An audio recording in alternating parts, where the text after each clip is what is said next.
First of all, I'm going to give my own questions to Aswath. We're going to chat for around 20 minutes or so, and then I'm going to turn it over to you, the audience. I want to encourage you now.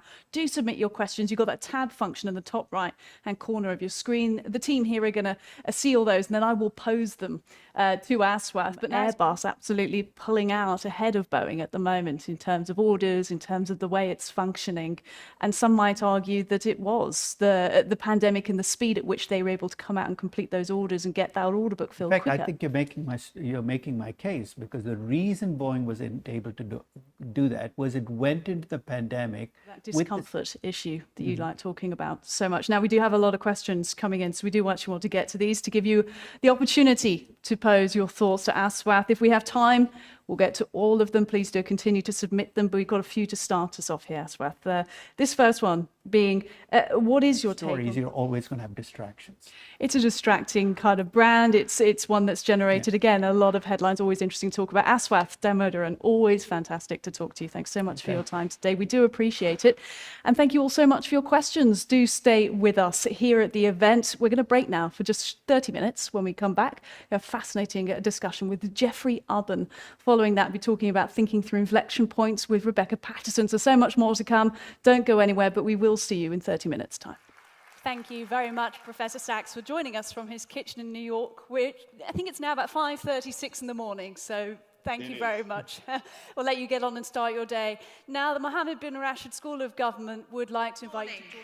Welcome to the Middle East Investment Conference, hosted by CFA Society Egypt, here in beautiful Cairo.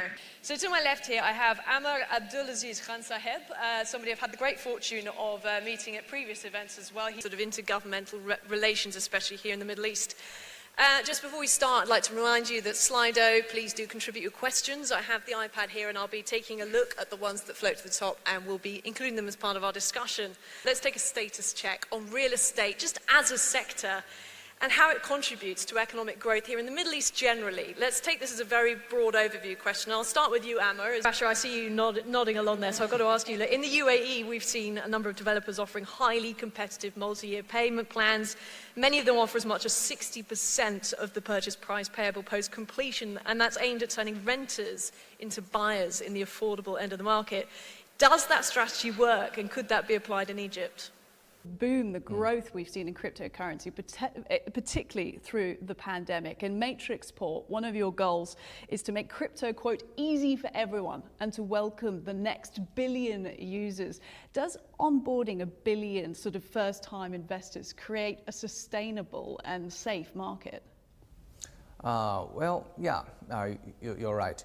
Matrixport takes kind of opportunity in this industry that previously... Element. 139 countries in the OECD, 131 at last count, have signed up to the 15% global minimum corporate tax proposal. Why is Estonia one of the holdouts? Let's start from this. First things first. There are no companies in Estonia currently which will actually fall under this new proposed regulation. So we are discussing theory. We are not stealing any dollar of tax money from any country. And talking about equitable access to technology and inclusivity being a key theme of this conference we're at. AI, that's such an interesting thing here. And Google really drives forward a lot of innovation in AI, but how do you as a company ensure that it's inclusive? A number of different ways.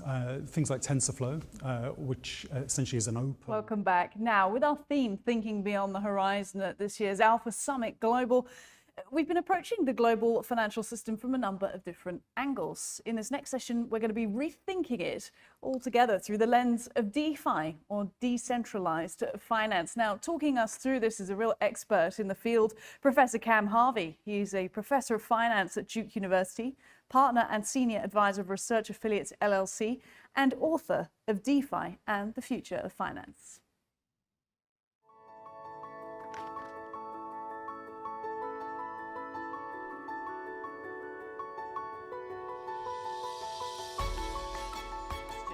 When it comes to decentralization, you say that these two models can essentially coexist. We'll find a happy medium in the future. The banks will still exist. They'll just find a different way of living. But to what extent at the moment does DeFi rely on this antagonistic, sort of almost renegade, rebellious kind of feeling in order to just exist, to get people's attention? Well, it is kind of a shocking innovation.